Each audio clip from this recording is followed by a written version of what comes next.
অন্তর্বর্তীকালীন সরকারের কর্মকাণ্ড নিয়ে সামাজিক মাধ্যমে একের পর এক ঝাঁঝালো মন্তব্য ছুড়ে দিয়েছেন প্রবাসী সাংবাদিক ইলিয়াস হোসেন।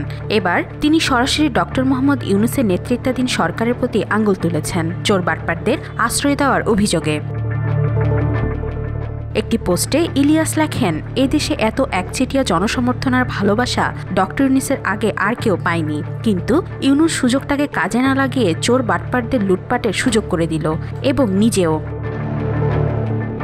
তার এই বক্তব্য মুহূর্তেই ছড়িয়ে পড়ে সামাজিক মাধ্যমে। এর একদিন আগে তিনি আরও একটি বিদ্রূপপূর্ণ পোস্ট লিখেছিলেন। তিনি লেখেন, অনেকেই কাজটাজের জন্য ফোন করেন তদবির করার জন্য, আমার ক্ষমতা নাই তাই কিছু করতে পারি না।